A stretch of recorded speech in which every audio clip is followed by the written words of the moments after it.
Hello guys, അപ്പോൾ ഇന്ന് ഞങ്ങളെല്ലാവരും കൂടെ ഒരിടം വരെ പോകണം കേട്ടോ. വേറെ എവിടെയല്ല കേട്ടോ, അച്ഛൻ്റെ അമ്മയുടെ വീട്ടിലോട്ട് പോകണം കേട്ടോ. അപ്പോൾ മണ്ണാർക്കാടാണ് കേട്ടോ സ്ഥലം. അപ്പോൾ ഒരുപാട് ദൂരം ഉണ്ടായിരുന്നു. അപ്പോൾ ഞങ്ങൾ ഫാമിലി എല്ലാവരും ആയിട്ട്, അതായത് അമ്മായിമാരെല്ലാവരും കൂടെ കേട്ടോ ഒന്നിച്ച് പോകുന്നത്. അപ്പോൾ ഞങ്ങൾ സാധനങ്ങളൊക്കെ വാങ്ങാൻ വേണ്ടിയിട്ട് ഒരു കടയിൽ കയറി ഉണ്ടായിരുന്നു കേട്ടോ. അപ്പോഴായിട്ട് ഞാൻ ഈ വലിയൊരു കുട കണ്ടത്.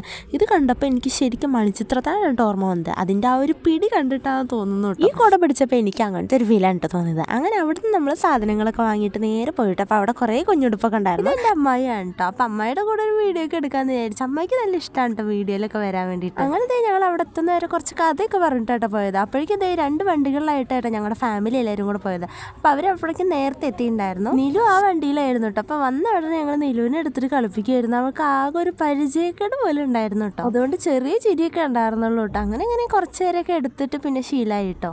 അങ്ങനെ ഞങ്ങൾ ഏകദേശം ഒരു 12:30 ആയപ്പോൾ അവിടെ എത്തി കേട്ടോ. ഞങ്ങൾ വീട്ടിൽ നിന്ന് 10 മണിക്ക് ഇറങ്ങിയിട്ടുണ്ടായിരുന്നു കേട്ടോ. ഇവനാണ് സ്വത്തൊട്ടെ, ഇവൻ ഇച്ചിരി വികൃതി കൂടുതലാണ് കേട്ടോ. അങ്ങനെ കുറച്ച് കഴിയുമ്പോഴേക്കും യാത്രാക്ഷീണത്തിൻ്റെ ആയിരുന്നു. അവിടെ എത്തിയപ്പോൾ കുറച്ച് കഴിയുമ്പോൾ നീലു ഇറങ്ങിയിട്ടുണ്ടായിരുന്നു കേട്ടോ. അങ്ങനെ മടിയിലിട്ട് ആട്ടിയപ്പോഴേക്കും നീലു ഇറങ്ങിയിട്ടുണ്ടായിരുന്നേ. അങ്ങനെ നമ്മൾ ഉച്ചത്തെ ഫുഡൊക്കെ കഴിച്ചിട്ട് പുറത്തിറങ്ങിയപ്പോൾ അവിടെ കുറേ പൂച്ചക്കുട്ടികളൊക്കെ ഉണ്ടായിരുന്നു കേട്ടോ. അങ്ങനെ കുറച്ച് കഴിയുമ്പോഴേക്കും നീലു എണീറ്റിട്ടുണ്ടായിരുന്നു കേട്ടോ. പിന്നെ അതിനെ അമ്മ എടുത്തുകൊണ്ട് നടക്കുമായിരുന്നു കേട്ടോ. അങ്ങനെ എല്ലാവരോടും യാത്ര പറഞ്ഞിട്ട് നമ്മൾ വേറൊരു സ്ഥലം വരെ പോകുന്നുണ്ട്. അപ്പോൾ അതിൻ്റെ വീഡിയോ നാളെ കാണാം. അപ്പോൾ ഇന്നത്തെ ഇത്ര